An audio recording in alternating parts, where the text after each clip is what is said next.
warahmatullahi wabarakatuh. Salam sejahtera semua. Sebelumnya perkenalkan, nama saya Rizal Vero dari Prodi Manajemen. Dalam kesempatan kali ini saya akan menjelaskan ujian akhir semester Matematika kelas 1 yang diampu oleh Dr. Irwan Hendrayanto, SSI NSC.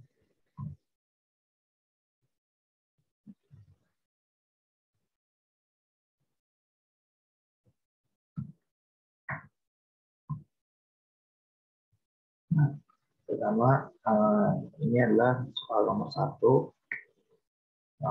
Soalnya adalah for a consumer with demand function Q sama dengan 50 minus 2P pangkat 0,5. Di sini disuruh mencari CS ada plus surplus at price P0,9, kemudian CS at price P4, dan delta CS resulting from the price change P0 sama dengan 9 itu 4 sama dengan P sama dengan 4. Itu adalah jawaban nomor 1. Yang pertama adalah kita mencari demand function-nya dulu, yaitu D sama dengan Q sama dengan 50 minus 2P pangkat 0,5. Lalu menggunakan inverse, yaitu D pangkat min 1 sama dengan Q pangkat min 1. Dan seperti yang terlihat di PowerPoint, yaitu Q sama dengan 50 minus 2P pangkat setengah. Lalu kita substitusi 2P pangkat setengah sama dengan 50 min Q, kemudian 4P sama dengan 50 min Q pangkat 2. Lalu disubstitusi lagi P sama dengan 50 min Q pangkat 2 per 4. Lalu di sini kita disuruh mencari konstanta dari Q0 ketika P0 sama dengan 9. Lalu kita masukkan samaannya yaitu P0 sama dengan D pangkat min 1 Q0. Lalu masukkan P0 yang sama dengan 9. Dan masukkan lagi 50 min Q pangkat 2 per 4 dari persamaan sebelumnya. Lalu disederhanakan menjadi substitusi, penyebut 4-nya dipindah ke sebelah kiri, jadi 9 kali 4 sama dengan 36, dan sama dengan 50 min Q pangkat 2. Kemudian kita keluarkan pangkat 2-nya menjadi akar, jadi akar 36 sama 50 minus Q, di mana akar 36 disederhanakan menjadi 6 sama dengan 50 min Q, kemudian kita substitusi Q sama dengan 50 min 6, maka didapat jawabannya adalah Q sama dengan 46. Selanjutnya adalah nomor 1B. Di sini pertama biasa kita cari demand function dulu, yaitu Q sama dengan 50 min 2P setengah pangkat setengah, yaitu D pangkat min 1 sama dengan P sama dengan 625 kurang 25Q plus Q kuadrat per 4. Lalu di sini kita mencari Q dengan P0 sama 9, di mana 50 minus 2P pangkat setengah, 50 minus 2 kali 9 pangkat setengah, karena P-nya adalah 9, maka dimasukkan 2 dikali 9 pangkat setengah, lalu 50 minus 2 dikali 3. Di sini karena 9 pangkat setengah ada 3, maka dimasukkan 50 kurang 2 kali 3, yaitu 50 kurang 6 sama dengan 4. Kemudian hitung integral tertentu menggunakan sifat integral untuk menghitungnya. Kemudian selesaikan integralnya dengan cara hitung integral tertentu dan gunakan integral a dx dengan a xx. Jadi distribusikan seperempat melalui kurung. Kemudian untuk menghitung integral tertentu kembali pada limit dari integral menggunakan rumus fx. Seperti yang terlihat di sini, kemudian ketemu hasilnya yaitu 1196 dibagi 3 yang kemudian disederhanakan lagi menjadi 10.002,6. Kemudian pertanyaan adalah kita harus mencari Q dengan P sama dengan 4. Ini jelaskan Q-nya sama dengan 50 min 2P pangkat setengah. Itu Q sama dengan 50 dikurang 2 kali 4 pangkat setengah. Karena di sini P-nya 4. Jadi langsung aja 50 minus 2 dikali 2, 4. 50 dikurang 4, kita ketemu Q sama dengan 46. Mana persamaan surplusnya P sama dengan Q. Lalu kita masukkan ke persamaan berikut. Kita lihat step by step-nya dan ketemu hasilnya. Untuk nomor B jawabannya adalah, untuk nomor 1B jawabannya adalah 10.207,3. Kemudian nomor 1C, di sini delta CS kita harga berubah dari P0 sama 9 sama dengan 9 ke P sama dengan 4. Di sini kita harus menghitung integral terlalu dahulu. Itu Q sama dengan 50 min 2P pangkat tengah, lalu dimasukkan dari integralnya itu delta CS delta 94 50 minus 2P pangkat tengah. Lalu masukkan lagi, disederhanakan lagi seperti yang terlihat di PowerPoint. Lalu kemudian dapat hasilnya yaitu 674/3. Disederhanakan lagi menjadi 224,6. Lalu dimasukkan ke grafik, jadi seperti ini grafiknya, seperti yang ada di layar. Lalu lanjut ke nomor 2, given a continuous income stream at the constant rate of $1,000 per year. Lalu kita langsung cari A, what will be the present value if the income stream lasts for 2 years and the continuous discount rate is 0.05 per year. Lalu yang B, what will be the present value if the income stream terminates after exactly 3 years and the discount rate is 0.04. Di sini kita ketahui income stream-nya adalah $1.000 per tahun. Nah, kemudian kita tahu persamaannya berikut 1 plus I sama dengan 1/1 min D. Nah, untuk yang A, present value-nya dengan jangka waktu 2 tahun dan diskon rate 0,05. Lalu tinggal dimasukkan ke persamaan sebelumnya itu yang I sama dengan D/1 min D. Itu karena diskon rate-nya 0,05 maka tinggal dimasukkan saja 0,05/1 min 0,05 sama dengan 0,05/0,95. Sederhanakan maka I-nya didapat sama dengan 0,056. Lalu tinggal dimasukkan ke rumus present value seperti yang di layar ini. Lalu disederhanakan sedemikian rupa hingga dapat hasilnya yaitu $1.898,4794. Lalu masuk ke nomor 2B, yaitu present value dengan time jangka waktunya 3 tahun dan diskon rate-nya 0,04. Ini sama seperti tadi, tinggal dimasukin dulu diskon rate-nya ke persamaan, jadi 0,04/0,96, maka didapat I-nya 0,04167. Lalu dimasukkan ke persamaan sama sebelumnya, kemudian disederhanakan lagi, maka didapat hasilnya yaitu 2.822,742.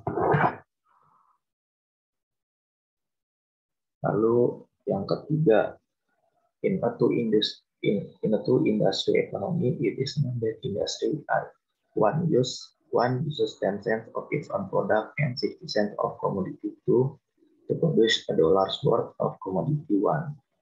Industry 2 uses none of its own product but uses 50 cents of commodity 1 in producing $1 worth of commodity 2. And the open sector demands $1,000 of commodity 1 and 2,000 billion of commodity 2. Lalu yang paling adalah write out the input matrix, the relative matrix, and specific input-output matrix equation for this economy. Lalu yang B, find the solution of the problems by Kramer's rule. Berikut adalah jawaban nomor 3A.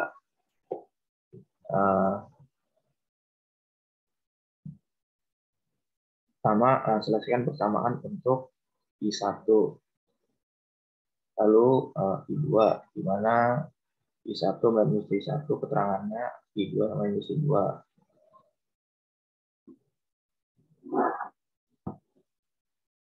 Lalu dimasukkan ke, dari persamaan ini, yaitu I1 sama 10 I1 plus 5 I2 plus 1000, dan I2 sama dengan 60 I1 plus 0 I2 plus 2000. Maka ketemuan hasil relatif matriks seperti berikut. A sama dengan 10, 60, 5, 0, lalu 1000 dan 2000, lalu K sama dengan I1 dan I2.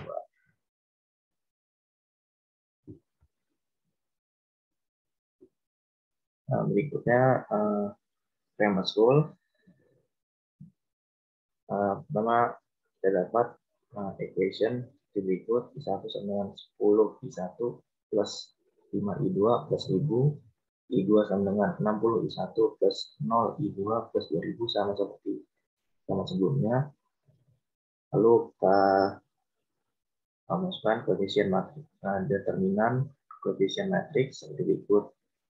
B sama dengan 10, 60, 5, dan 0. Lalu substitut, disubstitusi minus 1000 dan minus 2000. Lalu didapat B1 sama dengan minus 1000, minus 2000, 5, dan 0.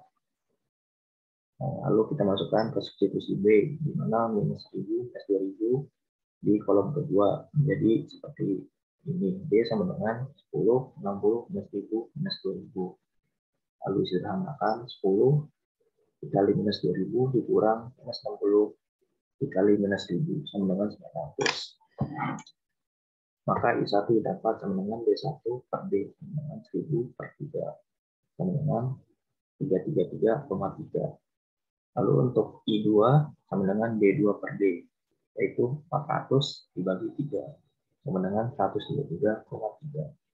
Jadi dapatkan hasil dan jawabannya itu I1 sama dengan 333,3 dan I2 sama dengan 133,3.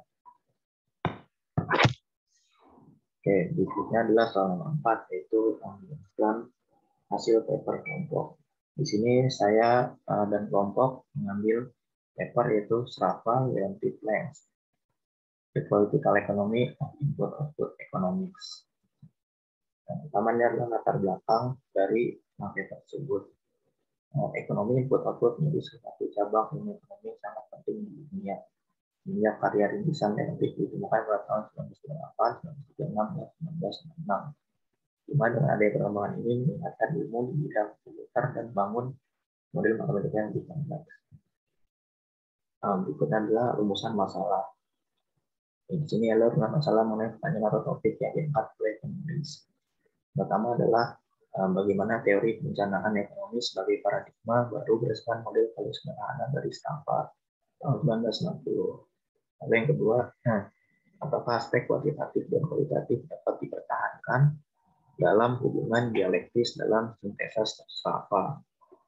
Lalu yang ketiga, bagaimana cara menghilangkan konflik antara ekonom dari dua tradisi yang berlawanan, yaitu sejarah kualitatif dan teknis matematis. Nah, sekarang kita masuk ke teorinya, yaitu teori Yunan sebagai landasan membahas suatu masalah.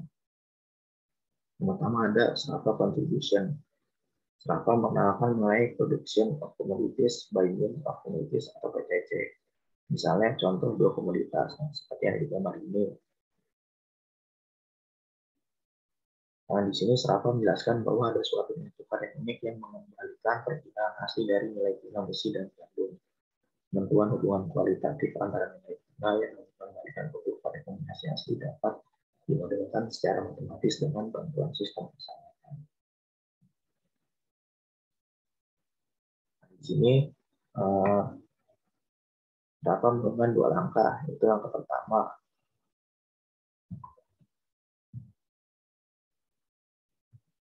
menulis metode produksi dalam bentuk sistem persamaan dengan mencatat setiap harga produk yang tidak diketahui seperti di samping. Ini contohnya. Lalu langkah yang kedua adalah menulis sistem dalam notasi matriks dan memanipulasi persamaan agar memiliki matriks tunggal yang memiliki semua yang tidak diketahui, yang kemudian dianggap sebagai yang tidak diketahui secara umum. Nah, berikut ini contohnya. Nah, kemudian dibuat dalam bentuk sebagai berikut dari hasil sebelumnya. Nah, ini bentuk di samping ekivalen dengan bentuk yang sebelahnya ini. Jadi bentuk yang ini sama dengan bentuk yang sebelahnya.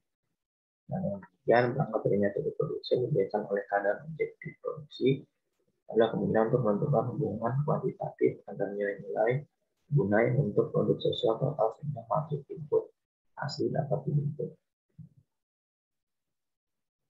Berikutnya adalah relative contribution. Dua tingkat analisis tabel input output atau keterhubungan program internal dan juga keoptimalan dari program tersebut.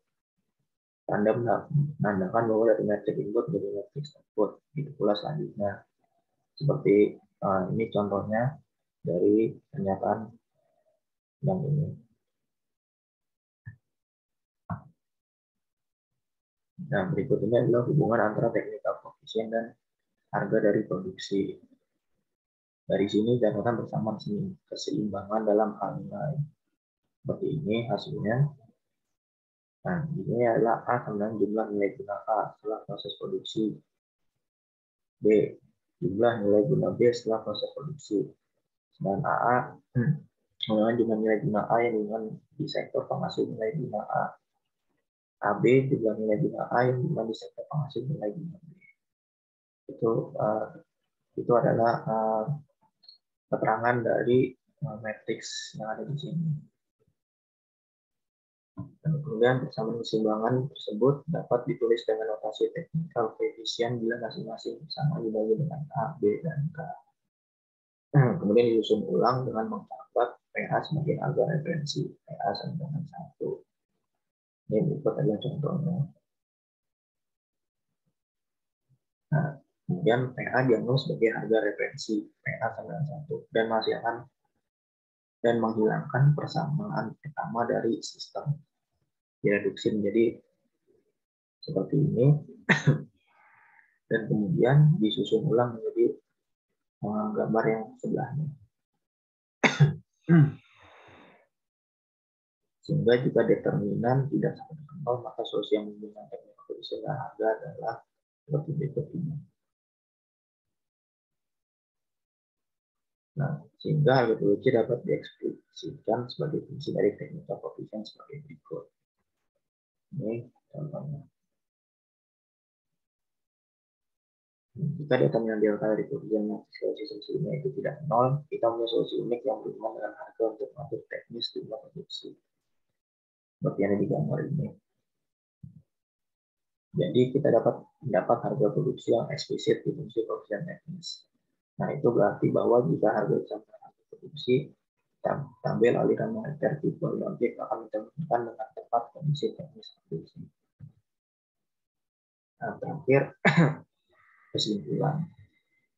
Nah, kesimpulan ini dapat disimpulkan bahwa model Strava dan Leontief dapat berkontribusi dalam memudahkan secara presisi sistem ekonomi kapitalisme dan sosialisme dalam mengurangi dikotomi yang kuat antara analisis kualitatif dan kuantitatif dalam dunia ekonomi.